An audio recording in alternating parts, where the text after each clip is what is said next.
The birthday video. On the morning of March 10, 2026, Chuck Norris stood in the backyard of his vacation home on the north shore of Kauai and threw a few jabs at the air for an Instagram camera. He was wearing a black t-shirt and gym shorts. His hair was almost entirely white. The caption marked his 86th birthday. The video lasted maybe 20 seconds, and in it he looked exactly like what he was, an old man who had spent his entire life refusing to be soft. 9 days later, he was dead. The family released the news on March 20th. They didn't say what happened. They said he had been hospitalized, that he was surrounded by family, that he was at peace. According to TMZ, he'd been in good spirits when he was first admitted. Then something shifted, and a man who'd built an entire mythology around being indestructible was simply gone. He left behind a wife, 5 children, 13 grandchildren, and an estate estimated at $70 million by Celebrity Net Worth and confirmed in reporting by Fortune. He left behind a charity that has put more than 120,000 kids through martial arts training in Texas public schools. He left behind a meme that became more famous than most of his movies. And he left behind a question that nobody in his family seems particularly interested in fighting about, even though tabloids spent the days after his death trying to make it sound like they were. This is the story of how a shy, broke kid from Ryan, Oklahoma, a town so small it barely exists, built one of the most unlikely fortunes in Hollywood, and what his family is actually doing with it now that he's gone. The boy who is too quiet. Carlos Ray Norris was born on March 10, 1940. His mother, Wilma, had a 9th-grade education. His father, Ray, was a World War II Army veteran who came back from the war and started drinking. According to Norris's 1988 memoir, The Secret of Inner Strength, his dad's absences were the good times. When Ray was home, the whole family walked on tiptoes, waiting for him to blow up. In an interview with People magazine that same year, Norris put it this way: "It wasn't until my dad came home from World War II that he really started to drink. His absences were actually pleasant times. My mom was working, just menial jobs since she had only a 9th-grade education. But there was none of the tension, the tippy-toeing around like there is when there is someone in the house who's liable to blow up at any moment." The family moved a lot.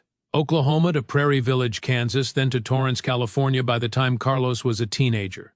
He had 2 younger brothers, Wieland and Aaron. He was, by his own description, non-athletic, shy, and a mediocre student.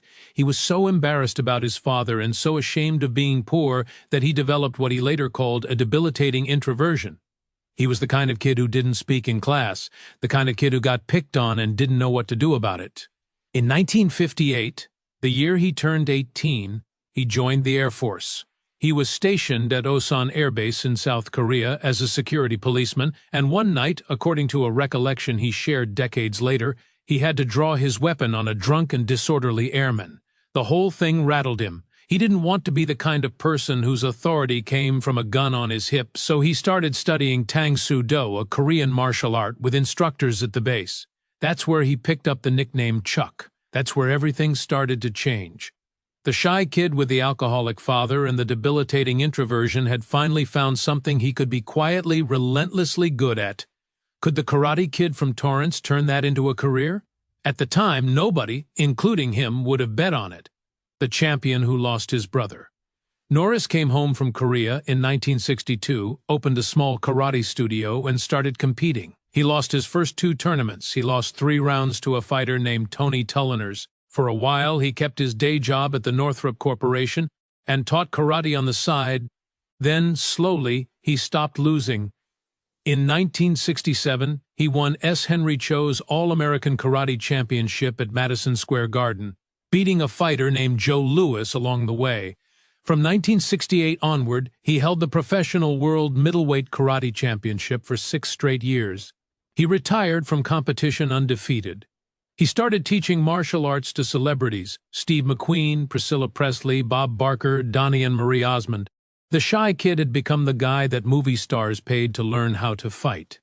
In 1972, his friend Bruce Lee, whom he'd met a few years earlier when Lee was working on the Green Hornet, cast him in a movie called The Way of the Dragon. Norris played Colt, an American fighter brought in by the Italian mafia to kill Lee's character.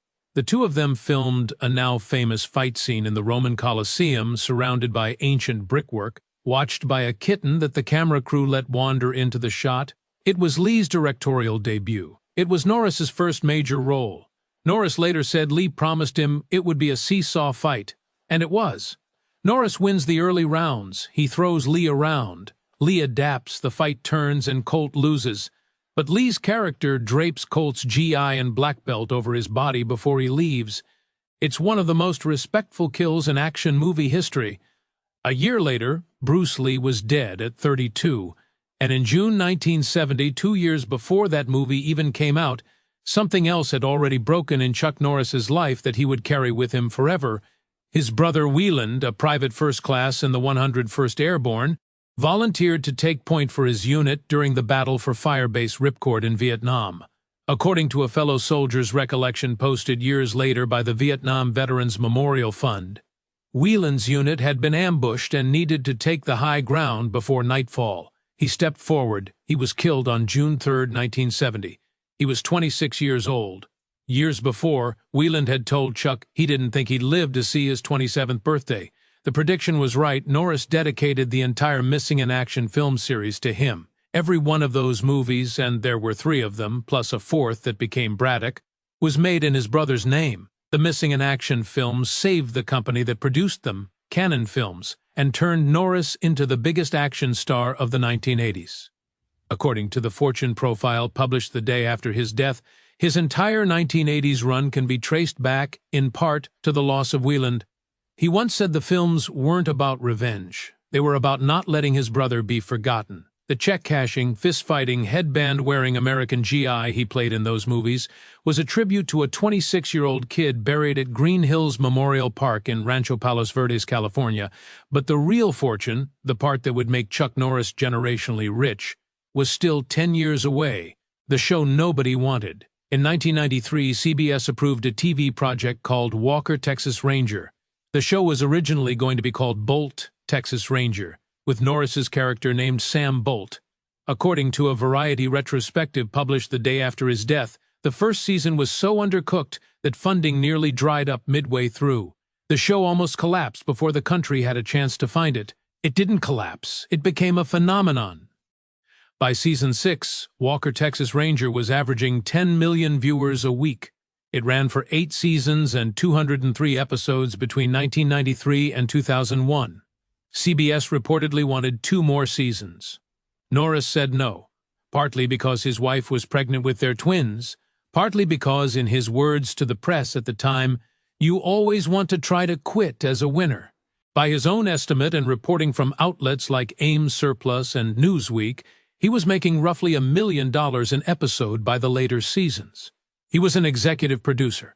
He sang the theme song. He insisted, against the writer's instincts, that his character not drink, not curse, and not cross moral lines. The whole thing was an extension of him. Texas made him an honorary Ranger. The state Senate made him an honorary Texan. He moved to a 548-acre ranch in Navasota, 2 hours outside Houston, and built a 20,000-square-foot main house with 17 bedrooms. But here's the part the family won't talk about publicly anymore. In 2018, Norris filed a lawsuit against CBS Broadcasting and Sony Pictures alleging that they had cheated him out of more than $30 million in profits from the show. According to court filings reported by The Hollywood Reporter and Deadline, Walker, Texas Ranger had generated hundreds of millions of dollars in total revenue through syndication, licensing, and international distribution. Norris's argument, reduced to its simplest version, was that he hadn't seen a fair share of that. The case dragged on for 5 years. In July 2023, the parties quietly settled. The terms were never disclosed. Both sides walked away. And one of the most lucrative procedurals of the 1990s, a show that played in syndicated reruns on cable for 2 solid decades, became something the man who built it didn't really talk about anymore. So how does a kid from Ryan, Oklahoma turn $30 million in disputed TV money into a $70 million empire? He goes on late-night television and starts selling exercise equipment, the infomercial that never ended. In the mid-1990s, while Walker was still on the air, Norris partnered with the model Christie Brinkley to promote a piece of home fitness equipment called the Total Gym. According to a retrospective by the outlet Spoiler, that endorsement deal became one of the longest-running infomercial campaigns in American television history. It ran for more than 3 decades. If you've ever fallen asleep with the TV on after 1 a.m., there is a non-zero chance you have woken up to Chuck Norris doing pull-ups on a sliding board at age 70. The pitch was simple: a full-body workout in 20 minutes a day. The credibility came from the fact that Norris actually used the thing. He kept showing up in the ads, decade after decade, looking exactly like a man who used the thing. Around the same time, he started his own bottled water company. CForce water comes from an artesian well on his Lone Wolf Ranch property in Navasota. He launched it in 2015 when he was 75 years old. He published more than a dozen books: fitness, faith, autobiography, a couple of Western novels. He founded an international martial arts organization called the United Fighting Arts Federation, which has more than 2,300 black belts on its rolls. He invested in real estate, including the $7 million Hawaiian property where he would eventually die. By the time he reached his 80s, the action movies and the TV show had become almost a backdrop. The real money, the diversified, slow-building, decade-after-decade money, was coming from products with his face on them, from a brand he had spent 50 years building one infomercial at a time. But none of that explains why his family was crying when he died. The fortune isn't really what made them cry. The story behind it is the daughter he never knew. In August 1962, just a week before his discharge from the Air Force, Chuck Norris was at March Air Force Base in Riverside, California. His first wife, Diane Holacek, his high school sweetheart, whom he had married in 1958, was in Los Angeles getting their first apartment ready. Norris went out dancing one night with his brother Wieland. He met a woman at the nightclub. He had a brief sexual encounter with her. According to his 2004 memoir, Against All Odds, he knew it was wrong even as it was happening. He never saw the woman again. Her name was Johanna. She got pregnant from that single night. She had a daughter in 1964 and named her Dina. She married a different man and let Dina grow up believing that man was her father. When Dina was 16, she overheard her mother on the phone talking about Chuck Norris. Her mother confirmed the truth, but she asked her daughter not to reach out. Norris was famous, he had a wife and children, and Johanna didn't want to disrupt his life. Dina waited 10 more years. In 1991, after she read in the newspapers that Norris was divorced, she sat down and wrote him a letter. She told him who she was. She told him that if he didn't write back, she would never bother him again. In a 2004 interview with Entertainment Tonight, Norris recalled opening it. "I was going through my mail at home and I see this letter and I opened it up. It's from Dina. And she says, 'I'm your daughter from a past experience.'" He called his mother first. His mother went and met Dina in person. Then she called Chuck and told him to come over right away. In the memoir, he describes walking into his mother's living room and seeing a young woman standing there. "I walked into the living room and nearly had my breath knocked out of me. There, standing before me, was a beautiful young lady. I was stunned, but the moment I saw her, I knew. I didn't need DNA or blood tests. There was no doubt in my mind that she was my daughter." He wrote that they hugged, they cried, and it felt as if he had known her his whole life. 2 years later, when Walker Texas Rangers started filming in Dallas, Norris discovered that Dina, her husband, and their 3 kids had already moved to Dallas for unrelated reasons. He took it as a sign. He wrote in the memoir that he believed God had brought them together. He apologized in print to Dina's mother, Johanna, for what he called his deceit. Dina, who is now 61, has stayed almost entirely out of the public eye. She works in real estate. She posts family photos on Facebook. When her daughter Gabby got married, Chuck Norris stood beside her in the photographs, so when his family says, in the statement they released the day after he died, that he was the heart of our family, they're including her. They're including a woman who spent the first 26 years of her life not knowing who her father was, and the next 35 being treated as if she had always belonged. That's the part of the fortune the headlines miss. The $70 million is the easy story.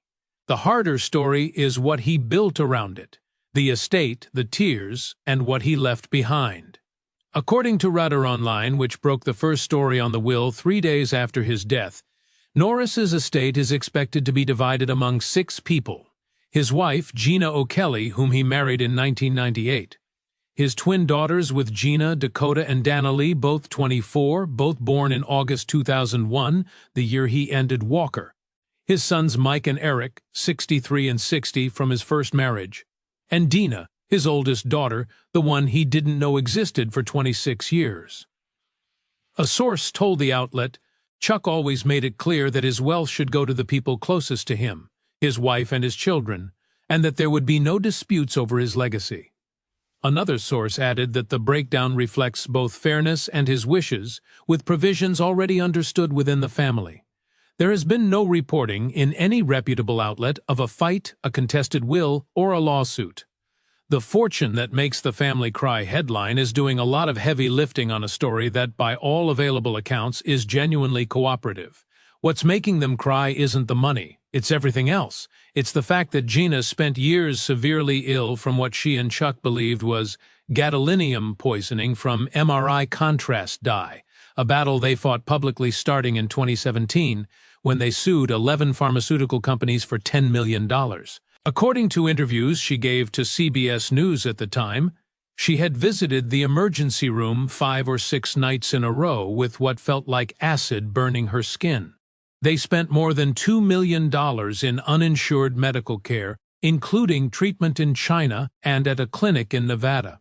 She came home to her family. He stayed by her side. It's the fact that his charity, Kickstart Kids, which he founded in 1990 as Kick Drugs Out of America, with the support of George H.W. Bush, has now operated in 58 Texas schools and served more than 120,000 students, currently enrolling about 8,349 kids a year. The organization released its own statement the day he died. Below is the official message shared by the Norris family. It is with heavy hearts that our family shares the sudden passing of our beloved Chuck Norris. It's the fact that he was on Kauai for what was supposed to be a quiet birthday trip, that he posted that boxing video on March 10th, that 9 days later he was gone. And it's the fact that the man who became an internet meme, the guy whose name became shorthand for indestructibility, the guy whose joke pages still get traffic 20 years after the meme peaked, turned out, in the end, to be a tired old man who got sick on vacation and didn't come home. The tears in the headlines aren't from a feud. They're from the same place anyone's tears come from when a parent dies. The fortune is just the part the tabloids can put a number on. So here's the question I want to leave you with. Of everything in the Chuck Norris story, the karate championships, the Bruce Lee fight, the lawsuit against CBS, the late-night Total Gym ads, the daughter who showed up in a letter, which moment do you think actually defines the man more than any of the others? The kid throwing his first punch in Korea? The brother he buried in 1970? The afternoon in his mother's living room in 1991? Tell me in the comments. I read them. If you got something out of this one, the channel does long, careful biographies like this every week. Subscribing helps the next one find you.